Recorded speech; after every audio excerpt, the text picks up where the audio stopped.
We are going to call the Detroit City Council Military and Veterans Affairs Task Force to order. I am your chair, and I am Detroit City Council President Brenda Jones. It is always good to see smiling faces, and especially your smiling faces. And so it's good to be here today. I always say I am blessed by the best, and I am truly blessed by the best.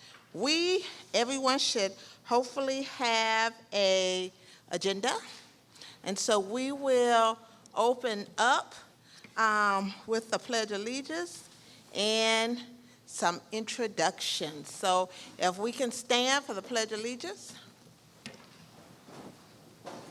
I pledge allegiance to the flag Of the United States of America and to the republic for which it stands, one nation, under God, indivisible, with liberty and justice for all.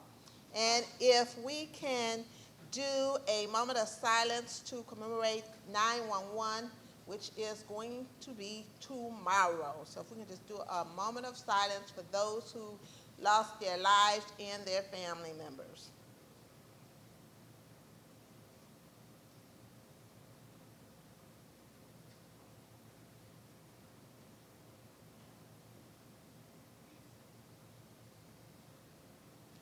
Thank you. Moment of silence for anyone? Yeah, we lost one veteran. Could you go to the mic? We lost one veteran in the other day, and I'd like us another moment of silence. You know, that war continues, and we continue to lose men. So let's have a second moment of silence, please.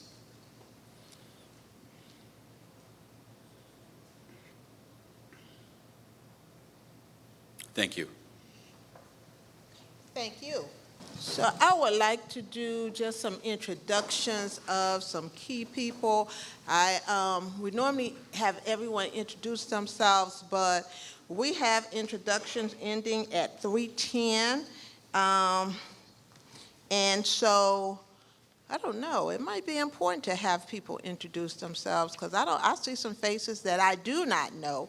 So if we can just, if you can all just like go to the mic and just introduce yourselves, if you can, I would appreciate it. Start wherever you like. I just would like you to go to the mic and introduce yourself very Hi. fast. I am Commander Clara Evans from the DAV Chapter 1, Keenan Rankin, and I'm also a member of the Women's Army Corps, Chapter 67. Thank you. And if you can give your name and where you served as well. I'm Evelyn Kennedy. I served in the Vietnam era. I'm past president of the Wolverine Chapter 67 in Women's Army Corps Veterans Association. Thank you. Hi, my name is Valerie Kelly Bonner. I did not serve. I am the wife of a Vietnam veteran, and I do a lot of work with veterans, certifying them as peer recovery coaches, and I have a radio show, Black Coffee, No Sugar, No Cream, and every third Monday of the month is Military Monday, so I would invite you all to appear or send me information that I can announce about your events and what's going on. Thank you. Hi, my name is Vita Joyner Frost, President of the Women's Army Corps Chapter 67. I served in Kuwait, Iraq, and 20 years in the military. Okay, thank you. Good afternoon. My name is Charles McIntosh, and I'm not a veteran, but due to your office communication, I brought a veteran. I brought my daughter, and then also Commissioner McCormick. So I want to thank and salute you for your communication and reaching out and let you know the people will respond as you do that. Thank you. Thank you so much. Good afternoon. My name is Ron Madden, United States Air Force veteran, 33 years. I'm here representing our nonprofit Demographic Inspirations Detroit. Thank you. Good afternoon. My name is Glenn Hayes. I am the son of a veteran from World War II and the Korean War, and the brother of a person who served also in Vietnam. We're here from Detroit Training Center, hopefully to give you some vital information. Thank you. Hello, I'm Jennifer Wog. I'm a spouse of a current soldier. I'm a mother of an ROTC cadet and a proud aunt for an infantry officer as well. So thank you, and I'm from Detroit Trading Center. Thank you. Good afternoon. I am Captain Doria Bragg Rogers, Michigan Army National Guard, 17 years in. I am a combat veteran. I'm a member of Zeta Phi Beta. I am an Eastern Star. I am also with the Women Veterans Interactive Group. Thank you. Thank Welcome. you. Thank you. I didn't know it. Introduction. Brian Claiborne, currently a Detroit firefighter, right now ladder 30, also a U.S. Navy submariner, Desert Storm, USS Casimir Pulaski, SSBN 633 Gold crew. Needed to get some needed help, insight. Needed to get some real information for a problem that I'm having with the Detroit Fire Department. So hopefully this event can help me. Thank you. All right, thank you. Yes, my name is Sylvester Henderson. I served in Thailand. I was in the Air Force. I'm a veteran.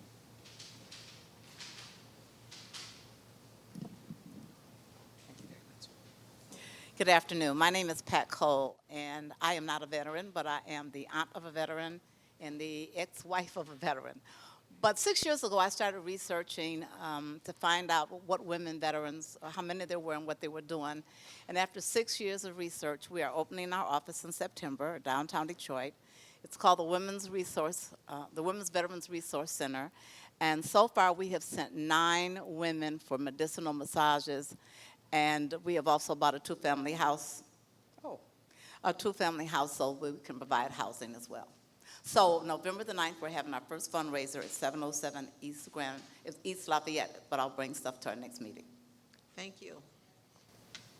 Good afternoon. John Gardner, Manager for Diversity and also Veteran Programs at Roush Automotive. Thank you. My name is John Colbert, and I'm the son of a World War I veteran. I'm a Vietnam veteran as well. I'm a 26-year veteran of the Detroit Police Department. I was the owner and operator of Baker's Keyboard Lounge for 15 years. I'm currently active in the post-traumatic stress disorder program at the Veteran Hospital. And I'm glad to see that the city, the county, and everyone is showing some concern with mental health that is affecting many, many veterans, untold as to how devastating Thank you. we are encountering this illness. Thank you. Bless you. Thank you, Council President. Hello, my name is Reginald Smith. I'm a Vietnam veteran, and I'm a retired city worker. I have a program over at my church called North End Church of God in Christ, and what we do is we help veterans with claims. So I'm trying to get all the veterans I can to come so we can help them out with their claims. Thank you. Good afternoon. My name is Chaka McDonald. I'm the Veterans and Military Families Navigator for Oakland County with Oakland Community Health Network. My counterpart here, Chris Brown, part of a system of 17 navigators throughout the state of Michigan, and we're all with the CMHs, PIHPs in the region. Thank you. Good afternoon. I'm Chris Brown, Veteran Navigator for Wayne County. Army veteran, 4 years in Germany and Texas. And my dad was a veteran, and my uncle. And I help to connect veterans and their families, regardless of their discharge, to resources and services in Wayne County. And I have a red and white blue flyer over there, and Chaka's flyers over there too, if you'd pick one up. Thank you. Paul Palazzolo, President of the Vietnam Vets of America over at Temple and Woodward. I'm the co-chairman of the parade, the foundation of the scholarship. We helped get this building built some 30 years, no, let's see, I think this is our 7th year here. So I'm involved in a lot of things. I brought in Armory. Also the scholarship program, which I'm very proud of, that we've done a lot of work, and we gave 4 scholarships out this year. Thank you. Hello, my name is Rigel Woods, and I'm a 4-year Navy veteran, and I'm currently employed with the City of Detroit. Thank you. Good afternoon. I'm Jim Semerad. I am active Navy, Navy Reserve, where I worked for Ross Perot and EDS, and then went back on active duty Navy, retired 30 years in 2012. And I have to say, I just arrived here from Port Huron. We just promoted 2 E6 to E7s in the U.S. Navy today. So they went through their leadership training up in Port Huron. So I was part of that honor. Thank you. Thank you.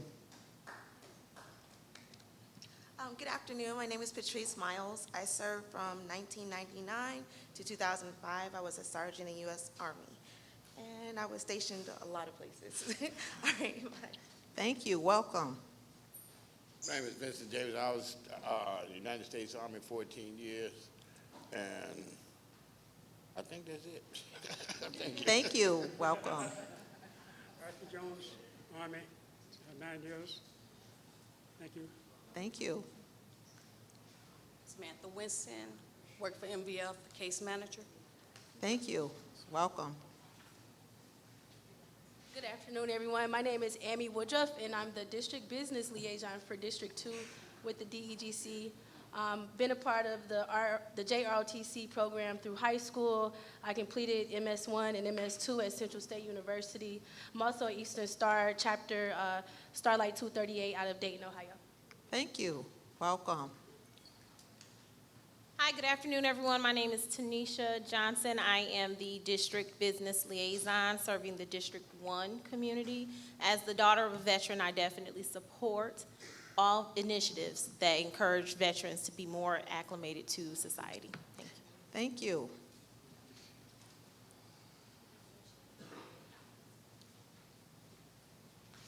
Good afternoon. My name is Tanae Ramsey. I work with Wayne County Executive Warren C. Evans. I'm the Senior Coordinator for the City of Detroit, Senior Citizens Coordinator. Thank you. Thank you.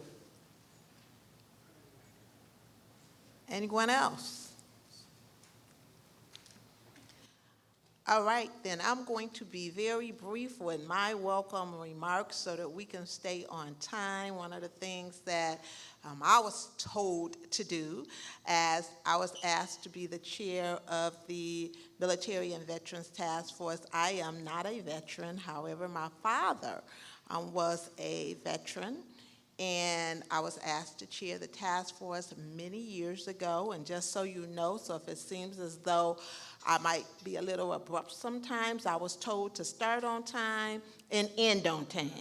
Those were the only guidelines that I was given. We want you to chair the meeting, and the person that told me that is sitting right in my face, making sure I do just as he told me.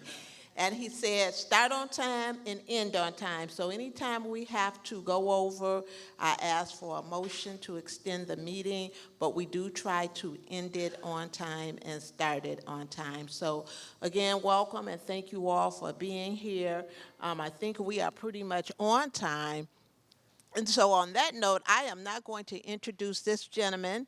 I am going to have him give his great introduction of himself, tell you who he is, what he's doing, and what all of his great ideals and anything that he wants to share with us, because it is his time. So again, thank you all for being here. Initially, I was just going to use my military voice and just keep it moving. So good afternoon. My name is Kwesi Betsarai. I am a Wayne County resident, product of Wayne County, West Side, Highland Park. I am a 28-year Army veteran. I worked my way up from private to staff sergeant to retiring as a major in February 2015. Currently the Division Director for Veterans Services, and I'll tell you, I've been there 3 months, so there's a lot of learning for me to do, right? But what I'm learning is that there's an awful lot of veterans out there, there's an awful lot of programs, and there's not a lot of knowledge about those programs. So what I'm seeking to do is to have more conversations about where the gaps are, some more gap analysis, and figure out how can we get, once we figure out what we need to do, how do we get those services out to the Wayne County veterans. I don't pretend to have the answer to everything at this point. But what I'm running into, there's a lot of veterans that say we need X, Y, Z, and what I found is that X, Y, Z exists. They just don't know about it. And so I'm here pretty much to tell you about the services that we have available currently. So right now we're located at 28 West Adams, which is in Grand Circus Park. And what we primarily focus on is providing immediate financial assistance to veterans. That's honorably discharged veterans, right? If they need assistance with their DTE bill, they need assistance with their rent, their mortgage. The caveat is that they have to be able to stay in those residences, right? We don't want to give them any money if they can't stay there, right? And I'll take questions in a second. Let me say this because I'll lose my train of thought. And then the other part is, so we focus on rent assistance. If there's a need for food, we provide a voucher for food. If there's a single person in the family, we give you a voucher for a certain amount. If there's a couple, we give you more money. If there's a family in need of food, we give you vouchers for that. If there's a challenge with transportation, we provide vouchers for transportation. All you have to do is come into our office and provide some documentation, and we'll do our darndest to get you that money. Those monies come from your tax dollars. They either come from the Soldier Sailor Relief Act, right? And that's one bucket of money. And then we also have the Michigan Veterans Trust Fund that is provided by the state. And so we do our darndest to say yes. We do our darndest to say yes to veterans once they come into our facility. We have three counselors that work with the veterans to get them those monies. We've also done some work with contracting. If they have a challenge with their contractor, they've been treated unfairly with their contractor, we step in and kind of facilitate that process and make sure that that work is done correctly. We focus on, again, veterans, dependents, and spouses. We provide burial assistance. So those are some of the things that we do right now. And we do some facilitation with the VA claims because, as we talked about earlier, the VA claims process is pretty daunting. I thought it was a pretty smart sapsucker, being artillery, high-speed, low-drag, airborne, air assault, until it was time for me to do that e-benefits, that claim. I was completely lost. And then I found out about veteran services officers. So actually in the audience is one of my former soldiers, so she's looking at me now. And but it is a daunting task, so I want to make sure we plus up our staff so they can go ahead and facilitate those processes for veterans. So those are the things that we do right now in Wayne County. Again, we're at 28 West Adams. We're going to be moving on the 19th of September to 400 Monroe. It's the same facility that the Treasurer's office is located, in the same building that Fishbones is located in Greektown. Everybody know where Fishbones is? Greektown. We're moving there. We're going to have an open house on October 2nd. We'll be in Suite 405, all right? Everybody in here has an open invitation to come to my open house on October 2nd, 11 to 1. The only way you're going to get in there is if you can say my name, and that's Kwesi Betsarai. So if you don't get that right, I'm not going to let you in. So, but I look forward to seeing an awful lot of smiling faces, all right? So what I'd like to do right now is just kind of take some feedback from what you're finding. What are some of the challenges that veterans in Wayne County are having, so we can get that documented and maybe have another offline conversation about it if it goes too long, because I know the Councilwoman's not going to let me go long. And what I asked you to do is go to the mic with your questions and concerns. We are being televised for those that cannot make it here so that they can get the information that we are sharing with each other. So, thank you for coming here and presenting your story, okay? So I got off active duty in 2012, and I had active Navy, and I got out and I tried to go to the website, and I had a book, and I had about 8 pages full of URLs and telephone numbers that I'm trying to call. And so I call this number and they say go to here, and I call this number and go to there, and call this number and go to there. It was literally 3-4 months to try to get to kind of get into the system. And then I discovered, I joined the VFW and the American Legion, and not all of them are created equal, okay, I found out. But they had a Veterans Fair weekend, and I attended, and they brought in, it was like a revolving door. Every hour there was a different speaker. from one different veterans agency. And then I found one person that said, go to the federal building, the 6th floor, and talk to the American Legion or the VFW up there. And I did, and the magic happened. Yes, sir. I brought my medical record, I brought my military history, they put everything into the forms, they followed it down to Atlanta, over to Kansas, wherever, and all I did was sign a couple pieces of paper. And then the magic started to happen. And then I discovered this Veterans Task Force. And this has been just a lifesaver because there are so many different groups that come here and they connect. And there's like all these different silos of organizations all over the place wanting to help, but only offering a little piece of the puzzle. But this meeting, I will never miss if I don't have to, because every time I come, I learn something new. Thank you. Thank you. Thank you, and I can say he does not miss. Okay, I got a question in regards to two things. The Michigan Veterans Trust Fund and the other item you mentioned in regards to helping veterans funding. Does your office help the veteran go through the complete process? Because there's a board that meets from the state wherever they decide to meet here in Lansing or somewhere in, I guess, Metro Detroit, which is normally the War Memorial.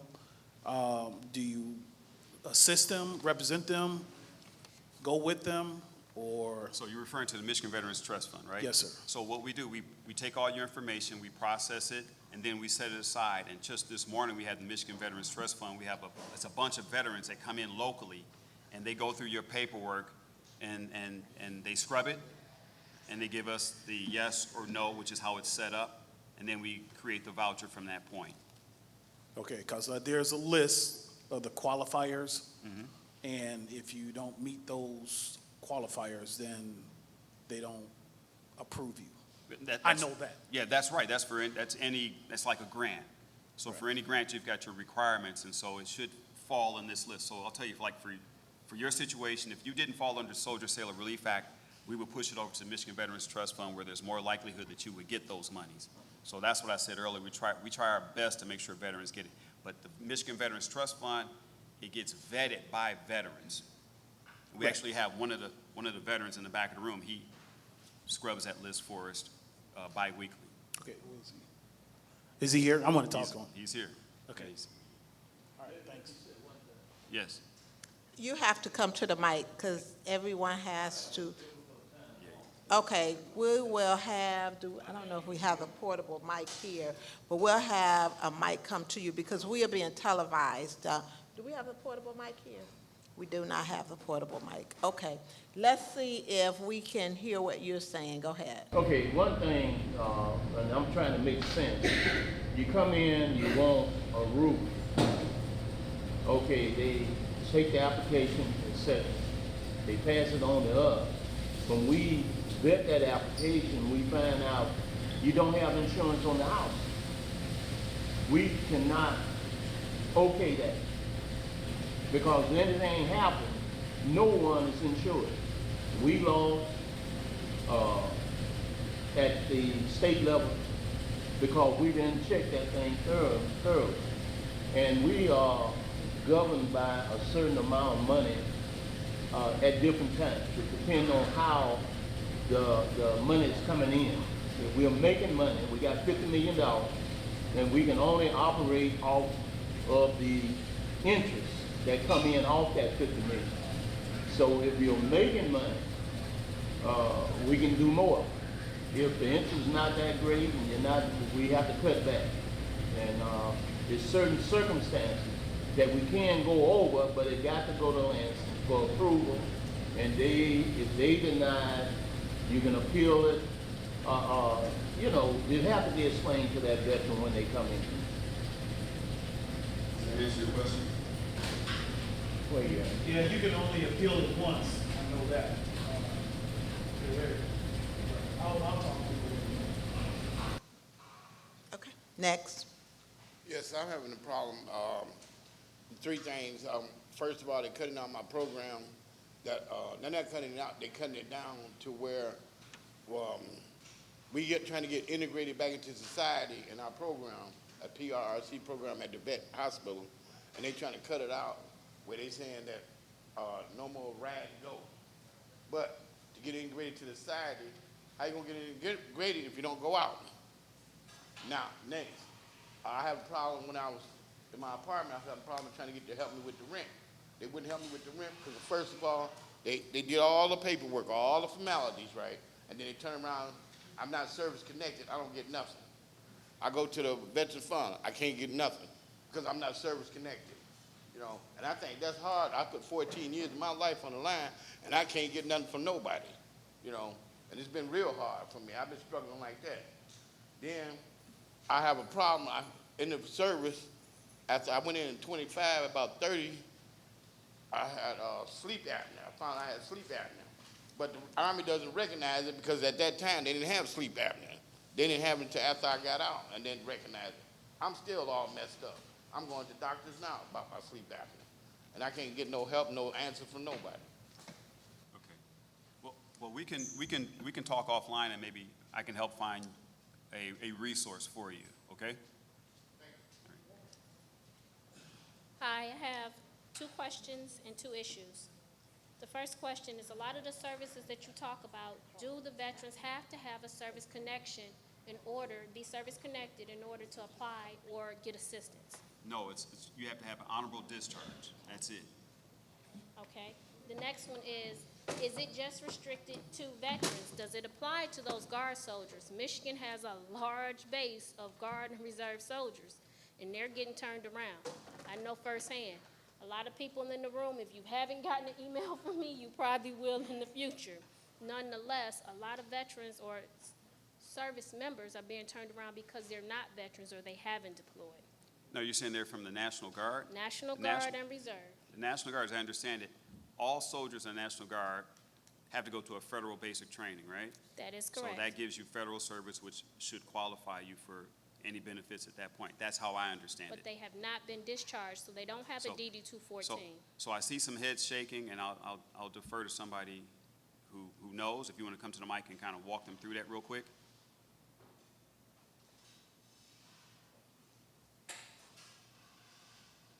With the National Guards, I can't, with the National Guards, with them just going to basic training in AIT, they are saying because they haven't been on active duty for the 180 days, they don't qualify. So they need the IADT, initial active duty training. Advanced active duty training do not count, and basic training, they say do not count either. After basic training in AIT, you know, the National Guard come back home. Right. And the reserves come back home, and they only go away for that 2-week training and that 1 month Right. training. So they don't have enough active duty time to qualify to get anything. And they go out and work hard on some of the things, and they might get a tour to go somewhere, but it don't be for the necessary time that they need. It's not enough time. Okay. Yeah. So that did answer the question. Again, right now, I did my active duty time and then went Guard. However, because I'm in the Guard, we have soldiers, just like she said, they haven't deployed. And when I tell you they've gotten turned around from mental health, I had a soldier in my vehicle that I had to drive back from Grayling with the child locks on to bring him down to Detroit Receiving Hospital for mental health care. Yes. And we were on active duty, but like she said, the period is so short, it doesn't compensate for the need, and a lot of soldiers have needs. And when you talk about assistance, the housing assistance, because they're doing their IDT 1 weekend a month and 2 weeks in the summer. If they get lucky, they get 3. But now they have so many challenges, but they don't have anywhere to turn like the active duty soldier. So that is a concern that I would like to address offline. My 2 issues. Good. Women's health. Women's health coverage is slow moving. It is now existent, but it is very slow moving. And when I tell you they put every pen possible in to deny a female soldier, they will pay for male conversion to be a female, but they will tell you If Uncle Sam wanted you to have a child, they would have issued you one. It is not a necessity for a woman to bear a child. So they will not pay for IVF. And then if you are a single person, they will not even attempt to look at it. That's even through TRICARE on active duty. Guard side, good luck with that. Again, my own personal challenge, IVF is $20,000 to $28,000 without all the extras. Good luck with that. They'll send you to different places that have programs that will assist you. But again, all of that documentation has to come through the VA. Again, the VA is slow moving because this is a new process for them. So now people who are up in age with that category, if you miss that window, you miss that window, and they're not going to cover you. It's not retroactive. Wow. So that's one issue. The next issue, I get VA compensation. There is a disconnect between the drilling units, the VA regional office 800 number, and whomever is doing the paperwork. Like he said, I have a whole book of all of these people, and each person says, call this person, and nobody talks to each other. I understand that the process is about one window, 1 year behind in the window of taking care of the documentation because they have so much. However, there is no panel or board to sit and speak for those veterans in one central hub of location to say, hey, we have this issue, let's see how many other people have this issue, let's address this. I do know the Detroit VA Hospital has started a panel and they come and speak to try to get some of those things. Emmanuel Dimes is one of the people that I've spoken to. But again, it is very slow moving, just like the women's health issue. And my concern is by the time they figure it out, the people who needed that help, they had to go figure it out on their own. So those are two questions that I would like to address if anyone has anything for me outside. I do not have those. You had some good questions, some good bullet points. Thank you. And, but let's see if Ms. Joyner has some comments on that, because she works specifically for women. Okay, real quick, by show of hands, who knows what a veteran service organization is? Veteran Service Organization, VSOs, first. And who knows what Vet Center is? 2 resources, very valuable with the claims process because they have a direct link with the Department of Veteran Affairs. I retired from the Department of Veteran Affairs. I used to do claims. E-benefits, good luck with that. You've heard the saying, you never go to court and be your own lawyer. Same thing, you sign a power of attorney with a veteran service organization. They become your advocate. They can navigate that system. It's a hell of a system to navigate.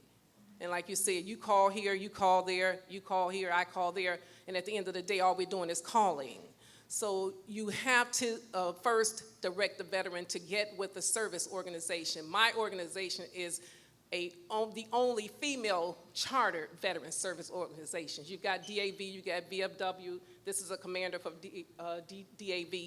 You've got to align the people with them first, align the veterans with them first, send them to that first with regard to veterans getting service-connected disabilities. And then the Vet Center. You don't have to, you're talking about apples and oranges when you say they don't have enough time or drilling time or after that, but you don't need any of that to walk into a vet center. It doesn't matter if you're a guard, reservist, or active duty. You walk in there and have them to start the paperwork for you for whatever disability it is. Have them to start a paper trail, as we used to call it in the Army. Right. Have them to start that for the veteran. That's the best advice because they can navigate it far better than any civilian. Now, specifically for the women's health questions, did you have any answers for? Again, I would say to her or any female, walk into a vet center and make that claim known and watch what happens because they got a direct link. Mr. Dimes has a direct link. It goes straight to the VA, and they are obligated to react. They're obligated to respond. They're obligated to put you in touch with some resources. So that's where I would say start there first. All right, thank you. Look, I know the other panelists want to identify them, introduce themselves, and then weigh in where needed. Thank you so very much. First of all, I'm Councilman Roy McAllister, Jr. I apologize for my tardiness. And I always like to give honor to God who's ahead of my life for allowing me to be here and allowing each and one of you to be here. But when I came in, I heard to talk about mental health. And one of the things, my task force is the mental health task force. And the objective of the mental health task force is not for just down the Detroit area, Southeast Michigan area, but trying to bring all of Michigan together. It's such a holistic issue that we have just been having different workshops that's targeting specific individuals. Our first one was first responders. Our one in March was hospitals. And then the one that we're having on November the 9th is targeting youth and public schools. Now, what we're going to be doing is we're also talking about having our next one that's going to be centered around veterans. And that's probably going to be around March of 2020. And reason why it's out so because what we do is get folks that like yourselves that have spoke and try to come together and say, what issues do we need to have at this workshop so that we can have people that's referral, people that can get advice, and things of that nature. So we're looking at that. And as I'm listening to it, normally we've been having them at WC3. We've had it at the 3 different campuses because what we want to do is move it around so people have accessibility. Somebody on the east side may not be able to get on the west side and vice versa. But when we have this, I'm really considering and is talking with the folks at the VA Center on John R. and having it there because the objective is to go where the veterans are as opposed to trying to have them come to where we are. So I'll be looking at that, and I will want to talk to some of you folks, get your cards, so that once we start talking about this, get your input of what type of breakout sessions, what type of speakers we should have, as well as bringing those together. And the other thing is we talk about the veterans. We also want to look at getting the federal government involved because that's where it's going to start, and that's when it's going to start trickling down because all these things that they're causing us as veterans not to do, then we need to start having them be accountable because it's because of us. It's because a lot of them are holding office. So we need to make that sure. So I just wanted to add that to that, and thank you so much. Yes, sir. We're looking at March at this time. I haven't given the date yet, but we'll be having much more Veteran Task Force, and as we move on, as we get those groups together, we will come up with a date. Also, the main thing is we have to find out what's available for the Veterans Center. Yes, sir. Yes, sir. Thank you. Honorary McAllister. Good morning. I want to try to answer the lady's questions that she was asking up here. The issue with people that want to have a sex change being funded is a real issue. Okay, if I'm a man and I want to be a woman, I can get the government to pay for that. If I'm a woman and I want to be a man, the government can pay for that. Now, right now, there's a lot of work with the VFW and American Legion to try to change federal law to prevent that. Okay, the second issue where a woman is unable or a man is unable to induce a pregnancy, that is not funded. Okay, that is a real issue. That is, there's laws right now, and that's in Congress right now to try to get some changes in that department. But the lady that was up here talking about the VSOs, that can't be emphasized enough. In my earlier comments about I was directed to find an American Legion or VFW office in the federal building. There's also a VFW and Veterans or American Legion office at the VA, John Dingell VA Medical Center. Those people, what the real trick is, they have the computer access. I mean, they can log into a computer and see the same screens about your Social Security number, your medical, all this stuff. They have these computer access that you will never have as a vet. Now, I was active Navy and I was reserve. In the reserve world, there's a lot of benefits that I am not qualified or entitled to, okay? But because I converted to active duty, then all those benefits kicked in. And so the VSO can explain that roadmap to you, just like a designated American Legion or VFW rep could also. I hope that helps. Thank you. And so as you all see, we are running extremely behind on our agenda. And so we are going to move to, I want to thank our guest speaker. And he is not going to not let me come to his open house, so I'm not going to try to pronounce his name today. But we're going to get there. I'm not going to touch it today. I am not going to touch it today. But I do want to thank him for being here. We welcome you to your new position, and we look forward to continuing to work with you. And I will see you at your open house, and I will be getting in the door. So you know what that means, right? You'll be my exception. You'll be my exception. I'm going to pronounce that name, okay? He's having an open house, and you have to be able to pronounce his name to my colleagues who have joined us in order to get into his open house. And so I also want to thank Councilmember Benson and Councilmember Roy McAllister, who are our co-chairs for this task force, for being here with us this afternoon. So I'm going to quickly go through the committee updates and discussions, and I am going to first call Paul up to give an update.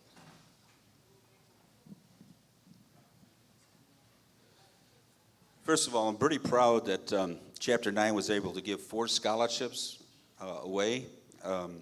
They went through the Community Foundation of Detroit, and the first person to win a scholarship to Masonry School was Dawn Durr. The second one went to Jordan Cross. He's going to Michigan State. Third one is Russell McAllister. He's from Renaissance High. He's going to Michigan. Kyle Tate, Renaissance High School. He's going to University of Michigan too. Now these scholarships are gone through the Board of Education. Pamela Moore is the one doing it. If the city is the rise, we've got to educate our people. I'm going to only take a minute. Our parade starts at Trumbull and Abbott. We're going down Trumbull to Michigan Avenue, going down Michigan Avenue to Roosevelt Park, around Roosevelt Park, and back up Michigan Avenue. I've let some leaflets out here. If you want to register, please so. We want to get as many people out there. We still need sponsorship. Most of the time, Chapter 9 has been the one sponsoring this, but it gets us all together, and that's the most important part. We fed 256 police officers. Thanks to Ms. Jones, President, bringing us some food. Chapter 9 at Cass Park. 256 officers, a little bit less than previous years. The reason why is there were a lot of doings that day. We didn't know there was something at Belle Isle, and there was something at over at Irma Henderson Park. So hopefully next year we'll have feed more police officers. The Fisher House. People were still trying to raise money for the Fisher House. That's going to go up on John R. and Palmer. The first one's already started construction in Ann Arbor. We're about $2 million short of doing the one on Palmer and John R., but I'm sure that we'll raise that money.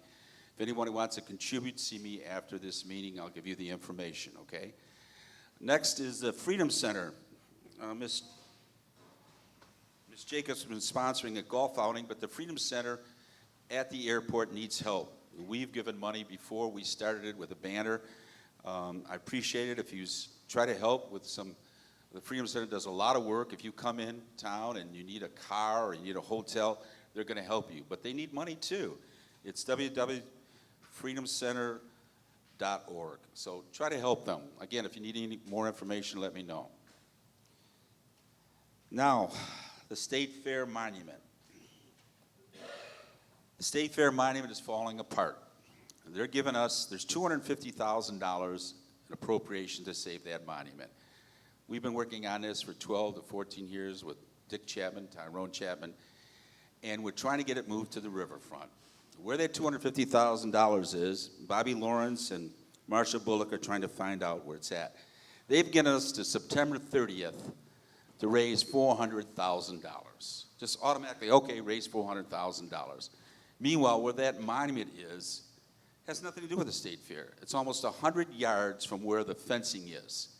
So we're going to try to raise that money, and I don't think we're going to be able to do it, not in this short of time. but we're going to go on TV. We're going to try to raise that money. We've got the drawings here. There's no reason why they're going to take it down and put it at Fort Wayne where all the other military stuff is. It's not shown. We've paid to have the cannons refurbished through General Stone, which Chapter 9 has paid. I put up a lot of my own personal money to save that monument, and it's just sitting there falling apart. There's no reason for it to be taken apart and moved to Fort Wayne when we give us enough time. Should we have a year or two to raise the money? It shouldn't just 30 days. Okay, do it. That's all I have. Thank you. Thank you. If you can come to the mic.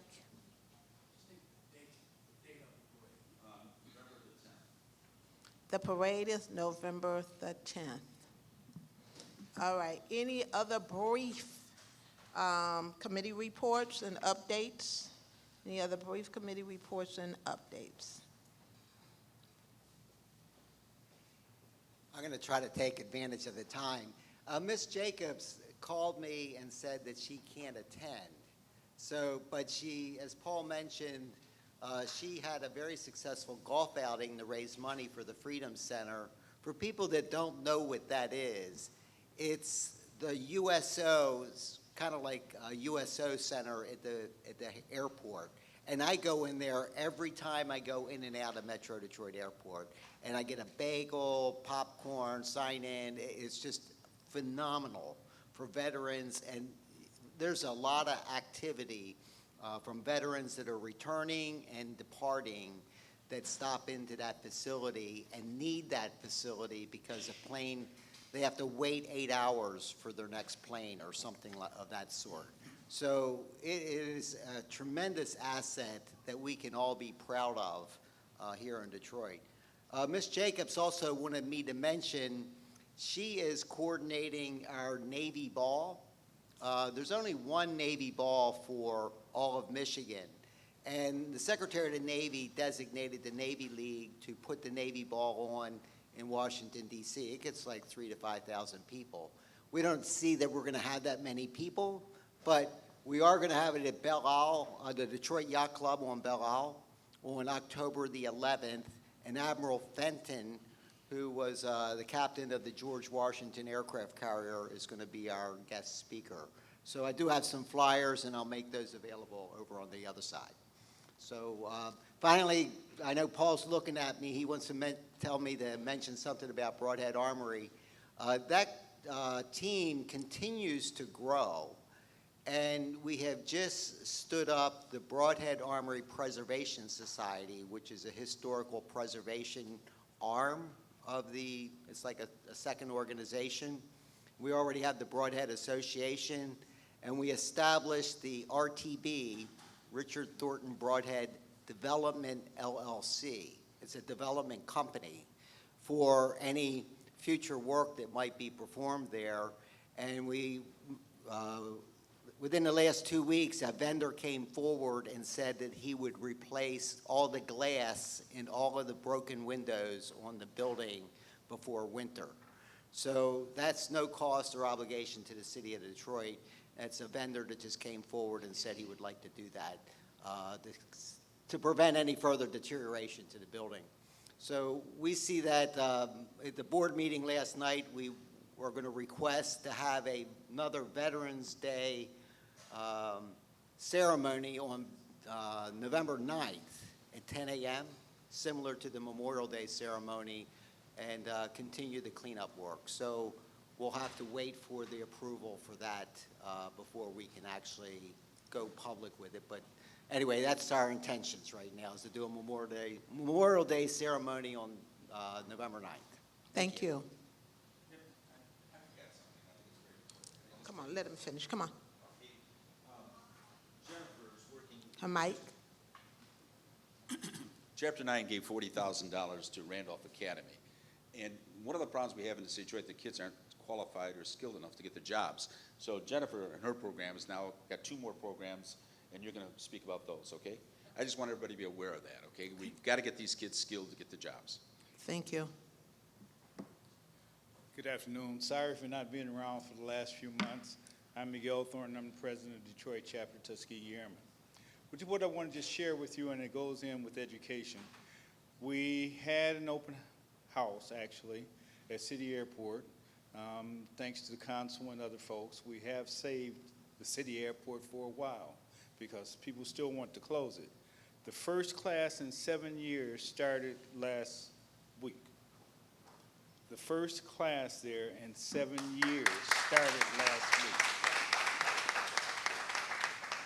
And although the article that came out in Crange was controversial, it wasn't good, it wasn't bad, but it raised awareness.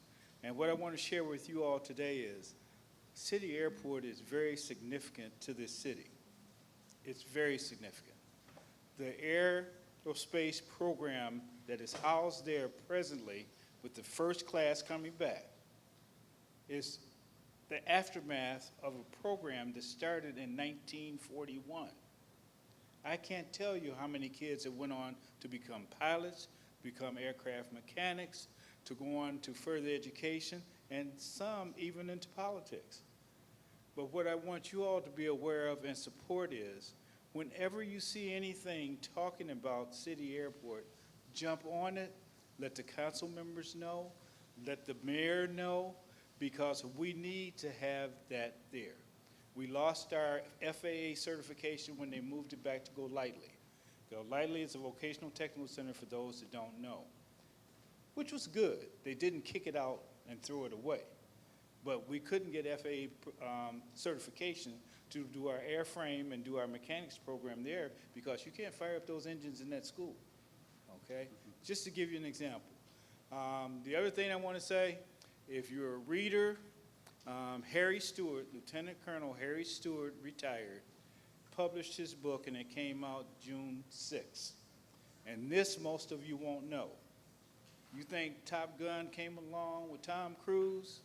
The first Top Guns in the United States at the Vegas competition in 1949 was won by Lieutenant Colonel Harry Stewart and 3 other pilots. They live here. They're Detroiters. You can go online and get his book, or you'll be able to see him. He'll come to a meeting with me probably in 2 months, okay? But I'm sorry I haven't been around, but I just got back from Paraguay, and I'm doing missionary work. I don't call it missionary work, but we're doing work with our African brothers and sisters, and I just got off the plane. We got some people going down to Nassau, to the Grand Bahamas right now, and we're trying to get more people to bring food and everything. I don't know what I did when I worked, but I know I don't get any pay now. Thank you. Hello again. Can you speak up to them, come to them? Sure. Just very briefly, Detroit Training Center is a vocational training school, and we're proud to announce that we had 2 more programs approved by the SAA. Those programs are masonry and welding, and those will be held at the Randolph Industrial Complex. And so if anyone has any questions or concerns, do find Glenn and myself later. We brought a copy of our catalogs. We have other VA-approved programs as well, and I appreciate your time. Thank you. Thank you. Okay.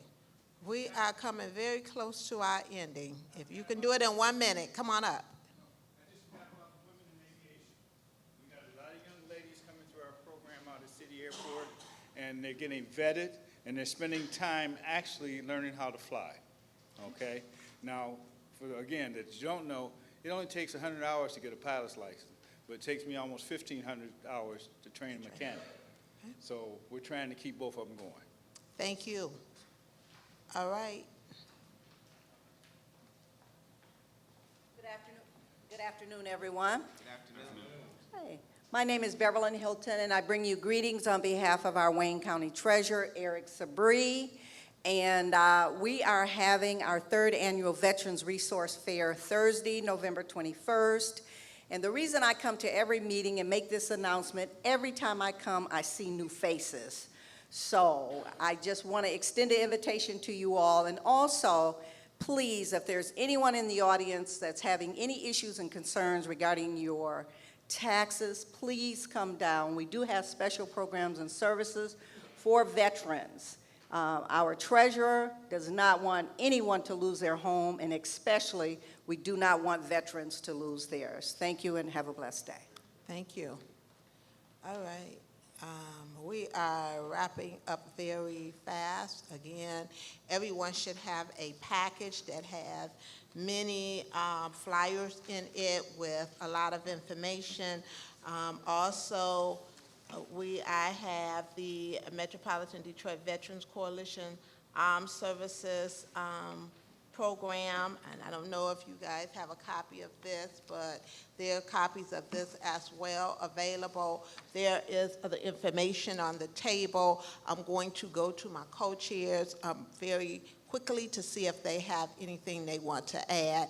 And I want to say before I close, I want to thank the Michigan Veterans Foundation for allowing us to grace their space again today, for allowing us to come in, no charge, and be able to hold this Veterans Task Force. So I'm going to pass the mic. All right, I just want to say thank you all for coming here. Scott Benson, 3rd District City Councilman, 28 years, U.S. Coast Guard. It's always an honor and a privilege to come. So just really excited and looking forward to next month and looking forward to what we're going to be doing in the Veterans Day Parade this year. Really exciting. Thank you. Thank you also again, Councilman Roy McAllister Jr., retired United States Army. One of the things, a couple things I want to say is just continue on November the 9th from 9 a.m. to 4 p.m., we will be having the mental health workshop at WC3 on 4th Street. That's 9 a.m. to 3 p.m. And if you want any additional information, the number to call is area code 313-340-2074. The other thing is that we have a very important issue next year. Not only is it the elections, but it's also the census. So what we're doing is we're having a call to action, and that's going to be on October the 24th, and it's going to be from 6 to 8 p.m., and that's going to be at Detroit Unity Temple Church, which is located at 17505 2nd, right across from Palmer Park. And again, if you need additional information, please call that 340 number. And again, it's always a pleasure to be with my veterans. Thank you so much, and God bless you. Thank you. I also want to take the opportunity to thank our cameramen who have been working on day-to-day. Thank you all for being here. Again, I thank you all for being here. Our next meeting will be October the 8th, held right here at the Michigan Veterans Foundation from 3 p.m. to 4 p.m., 4626 Grand River Avenue. Bring a veteran along with you. We are here to share information and try to help all the veterans we can. Again, thank you so much for being here today. Enjoy the nice warm weather outside, and everyone have a blessed remainder of the week. This meeting will stand adjourned. I will see you on October the 8th. Thank you.